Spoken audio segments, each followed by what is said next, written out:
پڑھا کے کیا کریں گے؟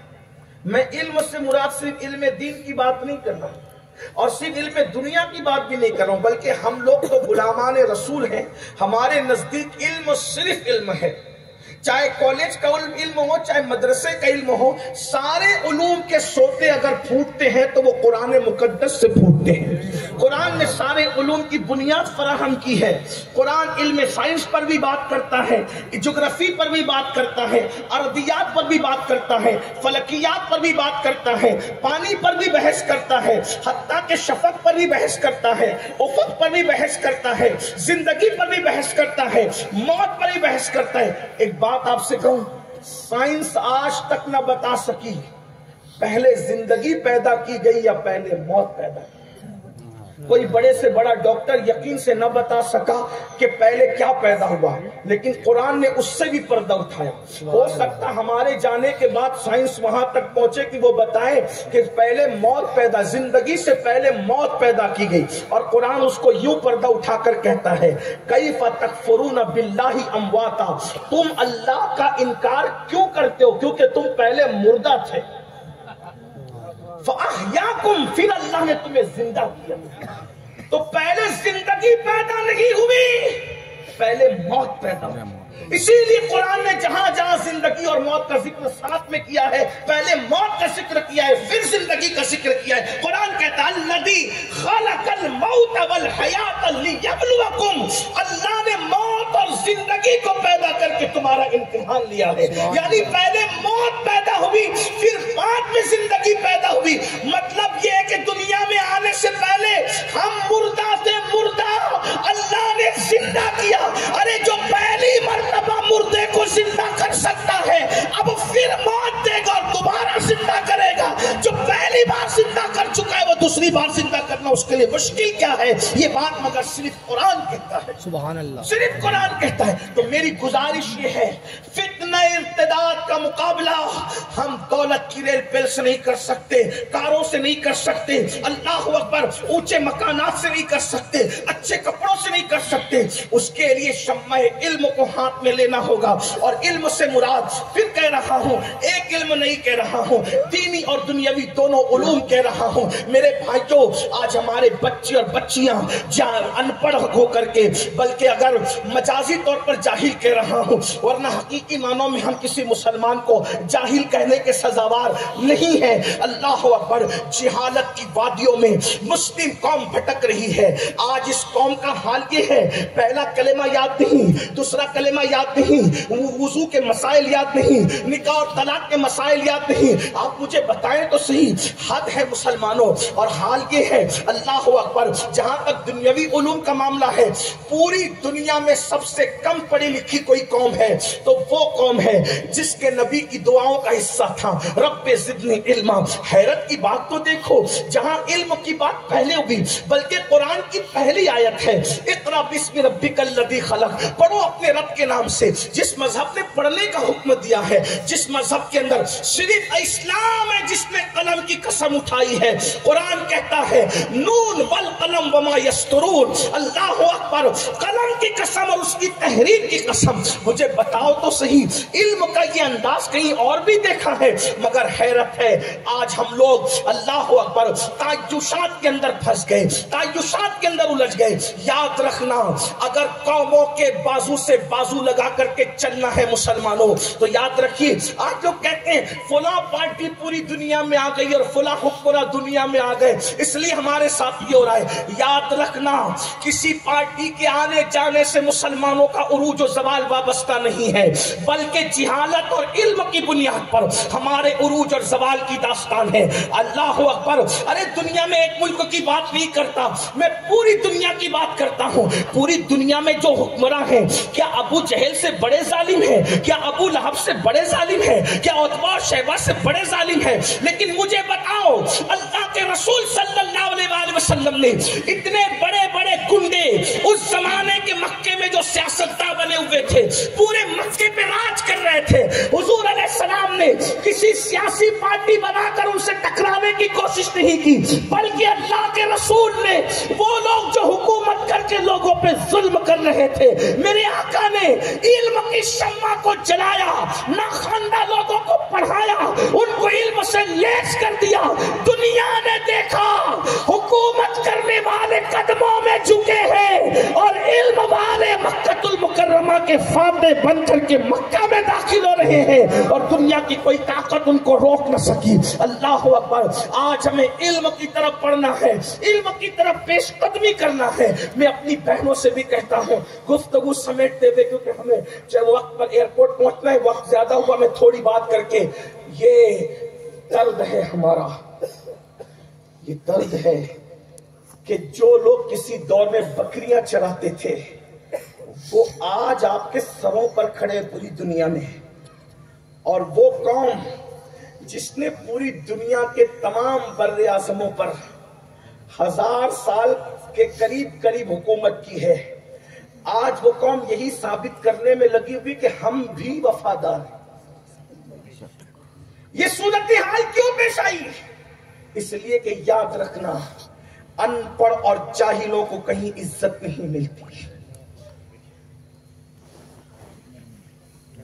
اگر عزت چاہتے ہو تو علم حاصل کرو. سیدنا داؤد علیہ السلام سے اللہ نے فرمایا, داؤد یا علم لو یا حکومت لو, دونوں میں کیا لوگے, علم لوگے کہ حکومت لوگے؟ داؤد علیہ السلام نے فرمایا, میں حکومت کے بغیر تو زندہ رہ سکتا ہوں, علم کے بغیر زندہ نہیں رہ سکتا. اور آپ نے علم لیا, علم کی برکت سے اللہ نے آپ کو حکومت بھی عطا فرمائی. حکومتیں علم کی وجہ سے ملا کرتی ہیں. یوسف علیہ السلام حسن کی وجہ سے, اب جملے پہ توجہ کریں, آج سب خوبصورتی چاہتے ہیں, یوسف علیہ السلام حسن کی وجہ سے جیل میں گئے. توجہ, آج ہمارا ہر جوان خوبصورت دکھنا چاہتا ہے. بھائیو سفید, میں حضرت یوسف علیہ السلام کے لیے جملہ نہیں کہہ رہا ہوں, میں آپ کے لیے کہہ رہا ہوں, میرے اپنے لیے. سفید چمڑی خوبصورتی نہیں ہے. کاسمیٹک آئٹم جتنے بک رہے ہیں آج, اس سے زیادہ کوئی چیز نہیں بک رہی ہے.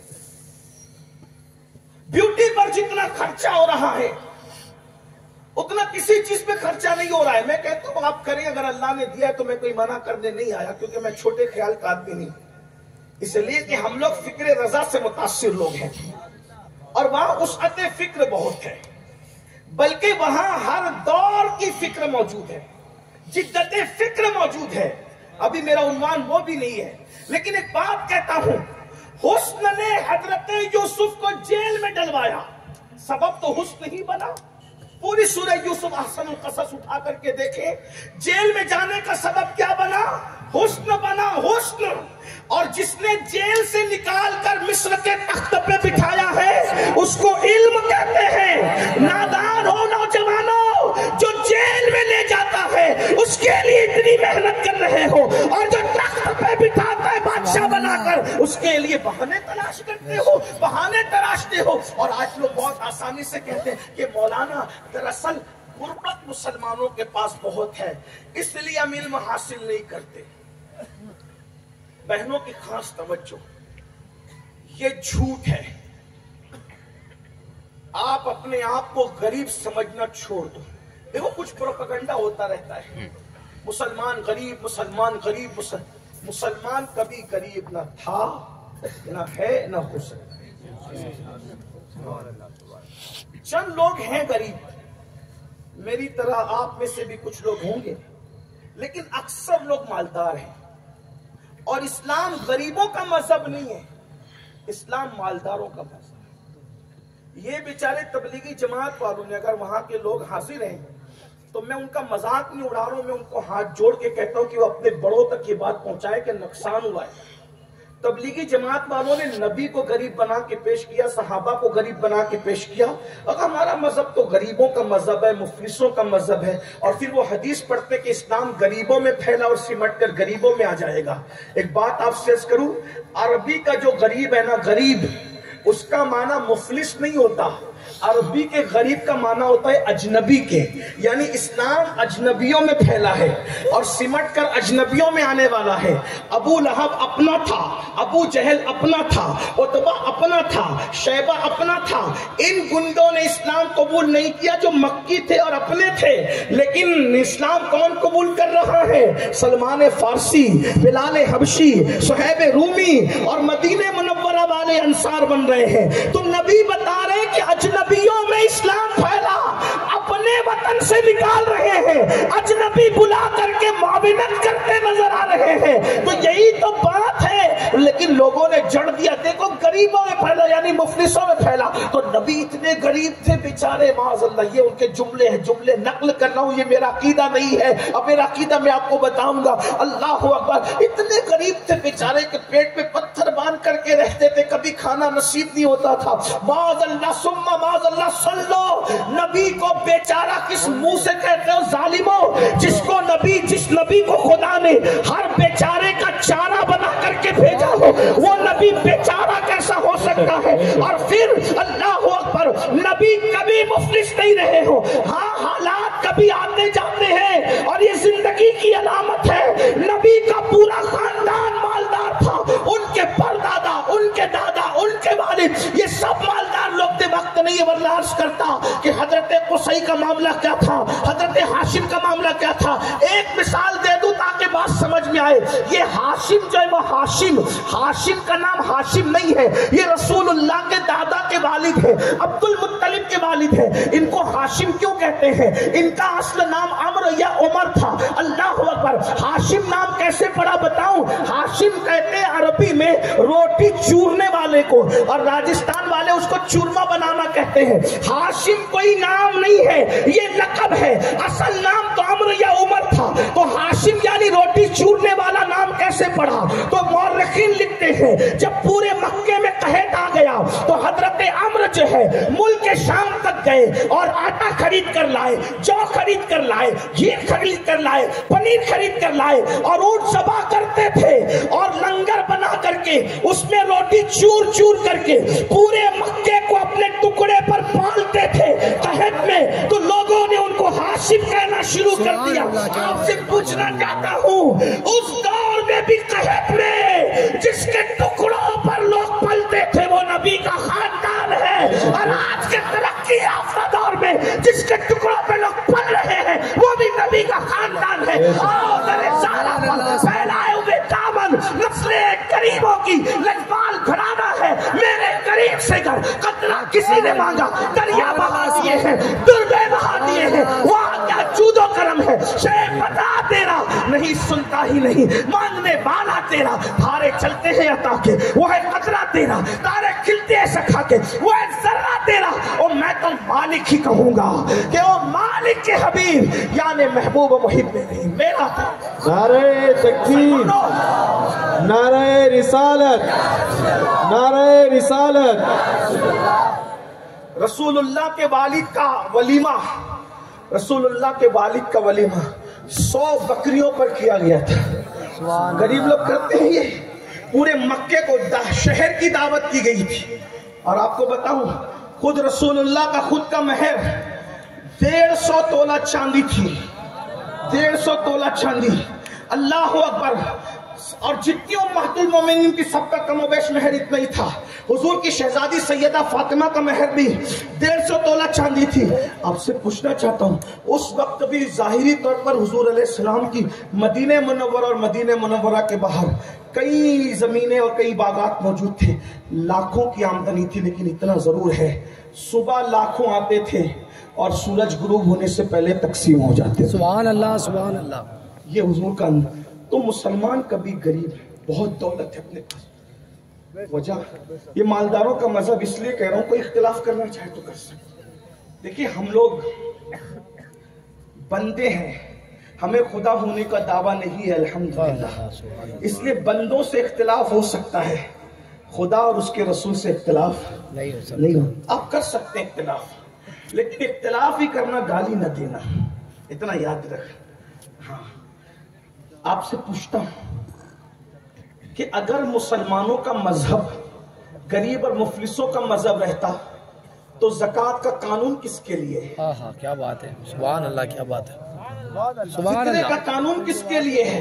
بے شک، قربانی کا قانون کس کے لیے ہے؟ ہاں آپ کی اس مجمع میں امیر غریب سب ہوں گے، تمہارے اس پرتاپ گڑھ کا جو سب سے مالدار مسلمان ہے اس کا ہاتھ تو نہیں اٹھواؤں گا، لیکن اتنا ضرور کہوں گا وہ بتائے کہ اس نے کتنی قربانی کی ہے۔ 2 4 6 رسول اللہ کتنے مالدار تھے پتہ ہے؟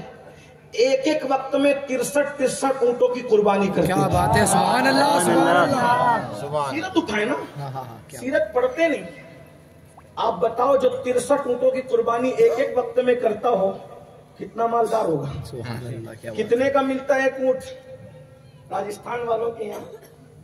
کتنے کا ملتا ہے مجھے نہیں پتا، لیکن مجھے اچھا ایسا لگتا ہے کہ جو سرخ اونٹ ہوتا ہے، پہلی بات تو بہت اچھے اونٹ ہمارے ہوتے بھی نہیں ہیں، بالکل ایسے پچے سے دبلے پتلے سے ہوتے ہیں، بڑا بھی بچہ لگتا ہے، لیکن جو عربی اونٹ ہوتے ہیں نا جسے سرخ اونٹ کہتے ہیں، اگر اس کا اندازہ لگائے 50,000 سے تو 63 اونٹ کتنے کے ہوتے ہیں؟ اچھے سے ذرا حساب لگانا، مائک میں آواز جاتی ہے، ریکارڈ ہوتا ہے۔ سبحان اللہ، لیکن جتنا بھی ہو چلے بھائی 30 لاکھ سے زیادہ ہی بن رہے ہیں نا، جو ایک ایک دن میں 30 لاکھ روپیہ اللہ کی راہ میں ذبح کر دیتا ہوں، اس کو مفلس کہتے ہیں۔ تو شرم نہیں آتی؟ آپ بھی غریب نہیں ہو، لیکن یہ میرے دل کا رونا ہے بھائی، اگر آپ غریب ہوتے تو عرس کی تقریب میں قوال پر 35 ہزار کیوں لٹاتے؟ ہنسنے کی بات نہیں ہے، صحیح بات، اگر آپ غریب ہوتے، آپ غریب ہو، ابھی میں منع نہیں کر رہا ہوں کسی چیز سے، میں صرف فہرست گنا رہا ہوں، بعد میں آگے وقت رہا تو گفتگو کروں گا کہ کیا کرنا ہے کیا نہیں کرنا، لیکن سن لیں، اگر آپ غریب ہوتے تو ابا کے چہلم میں 5 دیگ کیوں پکاتے؟ بے شک، اگر آپ غریب ہوتے تو ایک ایک مسلمان کی شادی میں 5 لاکھ روپے کا ہال کیوں کیا جاتا؟ اگر آپ غریب ہوتے تو آپ کی بیٹی کی منگنی میں 5 لاکھ روپے خرچہ کیسے ہوتا؟ اگر آپ غریب ہوتے تو آپ کے ہاتھوں میں آئی فون کیسے ہوتا؟ اگر آپ غریب ہوتے تو آپ جو ہے وہ کمپنیوں کے جوتے کیسے پہنتے؟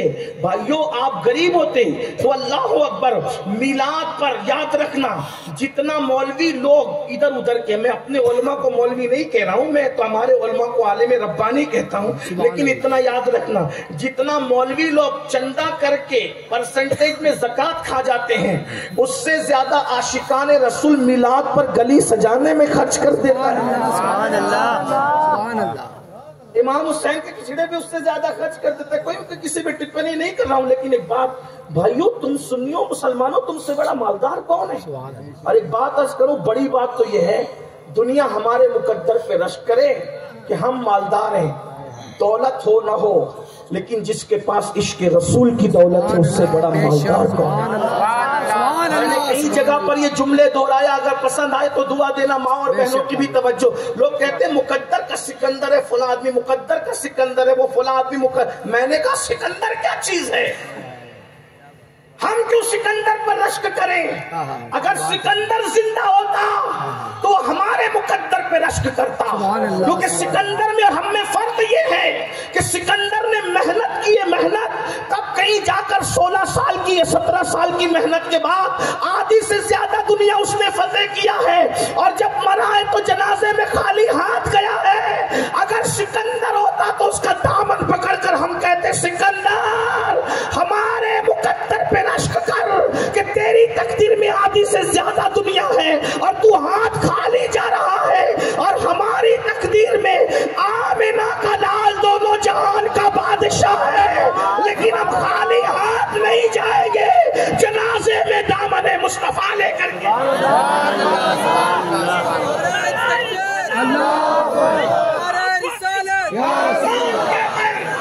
اور لوگ جو خالی ہاتھ جائیں گے، ہم تو انشاءاللہ اپنے ہاتھوں میں دامن مصطفیٰ لے کر کے جائیں گے، اور اس شان سے جائیں گے کہ فرشتے بھی احترام کرتے نظر آئیں گے، نکیرین کرتے ہیں تعظیم میری، فدا ہو کہ تجھ پہ یہ عزت ملی ہے۔ سبحان اللہ، سبحان اللہ، سبحان اللہ۔ غربت کا پروپیگنڈا ہے، اور کہ مہنگی ہو گئی تعلیم، مہنگی ہو گئی تعلیم۔